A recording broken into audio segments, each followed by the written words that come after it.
Hi, my name is Teresa Communicates, professional psychic medium and avid cook. Join me in traveling across cultures as I bring together all families' missing recipes by talking with the dead. Follow my quest to resurrect our elders' traditions by finding the missing ingredient. Welcome, Cassie, to my office. Thank you for coming. Thank you for having me. I'm so excited. Me too. Let me tell you how I work. Okay. I'm a psychic medium, and I communicate with loved one, angels, teachers, and guides. Those on the other side who choose to step forward, including animals. I'm going to hold your hand. I'm going to ask you to say your name. Cassidy. Okay. I do a Trinity link, which means my energy, your energy, and the Creator's. Okay. As I connect with your loved ones, they'll talk about past, present, future, career, health, money, relationship, and anything else they choose to speak about. Okay. Okay. First person who steps forward with me is your grandmother. Okay. She gives me A.L., so I'm going to say her name is Alice. That's true. That's very true. She's a beautiful woman. She was. Not as tall as you. Nope. And she takes the mother position with me, so she had to be your surrogate mom. She absolutely was. And she says to me, and she goes like this, she pushes your mom aside as if to say she didn't know what to do with you. That's very true. She says that she's very sorry that she didn't get to say goodbye to you when she was ill and before she passed. She gives me about October, so I want to say to you, October time frame is either her passing, her birthday, or both. And I get 2-1 or 1-2. So I want to say to you, it's got to be 21 or 12 as far as her birthday. So can you acknowledge that for me, please? That's true. She not only passed in October, but she was born in October, and she was born the 21st. And she nods her head. Alice says to me that she loved to be in the kitchen, and she sits with you often while you're drinking coffee. You and her share a love for coffee. She says she often loved the kitchen. She loved to look out the window. She lived in a very rural environment as well, just like you do. So the two of you enjoy that love of nature as well. Yes. She says to me, not only did she enjoy the love of nature, she also liked to cook for everybody. So she says over the years, you've been trying to replicate or walk in her footsteps. And she shows me jars. So either canning or jarring. Pickles. It's pickles. It's pickles. Grandma's pickles. But she says to me, you've been having a hard time replicating her recipe. Epic pickle fail for the last 3 years.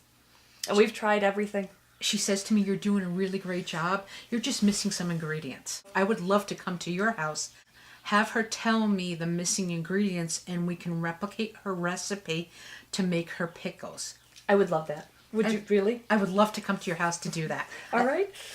Thank you. Hi. Welcome to my adventure. I'm sitting here with Alice. We've arrived at Cassidy's house, and we're going to go in to replicate Alice's pickle recipe that she regrets not giving to Cassidy before she passed. Alice was famous for her pickles, not only with her family, but with the community. So please join me as we go into Cassidy's house to replicate Alice's pickle recipe.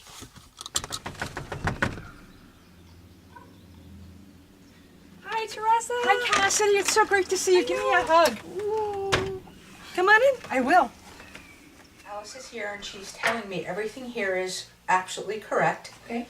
She loves how you've put the different spices in different containers. That's exactly what she would do. That's true.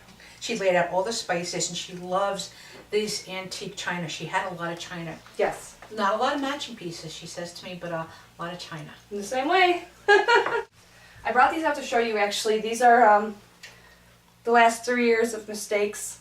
I don't know what I did wrong. Everything is the same, I think, and the cut is right, so I'm not sure. She says to me everything was right. You made from your heart, just like she cooked from her heart. The only missing ingredient that you had was your proportion. She says it's half cider vinegar and half water. You put full cider vinegar, and she says that's why they pickled and didn't stay crisp. They got mushy on you, didn't they? Yeah, they did. She says so her recipe included half cider vinegar and half water. 3 years too late. I wish I would have known. She says that's why she's in here. And she's telling me to make sure that I cut the butt ends off each end. Put that aside. And then she would cut them perfectly down the middle, just like this. and she'd put them aside and then take the bowl and put in the salt, the pepper, some dill. She says, don't forget the bicarbonate for crispiness. So we put in a little bicarbonate, mustard seeds, pepper seeds, and then the pickling spices. She also says she's so happy that you replicate her recipe with fresh herbs such as dill. Put that in the bowl, add your vinegar,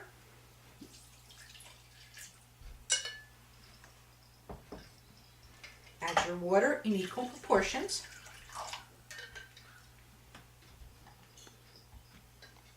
mix it around so that everything dissolves equally. Then she would take her jars, put the pickles in the jar. Now that everything is prepared in the bowl, we add everything to our jar. That includes the pickles. Make sure you get every last spice. Grandma was very particular about making sure everything got in the bowl. Don't put the lid on too tight because it does expand in the water as you get ready to jar your pickles. Cassidy, will you open the liquid top for me? Yes, I will. Put the jar in because it is boiling water. You don't want to get hurt or burnt. And that will continue to boil for about an hour, she says to me. Once that's done, you can remove them and cool them with towels around them so they cool very, very slowly. Cassidy, I know this is going to take a while because I need to pickle for about a month. Right. So can I come back in a month and you and I can sit down and open up a jar? Absolutely. We're back here at Cassidy's house getting ready to share the tradition of Grandma's pickles. It's been about 30 days, and for me this has been a very intense time because I'm used to having a very quick, we make something and then we share it with the family and everybody gets to share in the joy and traditions of Grandma Alice's pickle. She's standing right here. She's excited for us as well. So let's open up Grandma's pickles and I'll let you do the honors. Okay. Oh, it smells. She says to me, it smells just like of your family of eating Grandma Alice's pickles. Here you go. Here's the make or break here.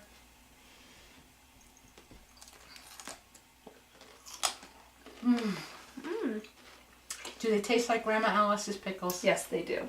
Well, I am so happy that I would, and honored to have spent this time with you, Grandma Alice and your family, to bring you Grandma Alice's family traditional recipe of her pickles. Thank you. Thank you so much. Thank you for watching The Missing Ingredient. It always brings me great joy and warms my heart that I have this beautiful gift of communicating with loved ones that have passed over to the other side. It is my honor to reunite family traditions through lost family recipes.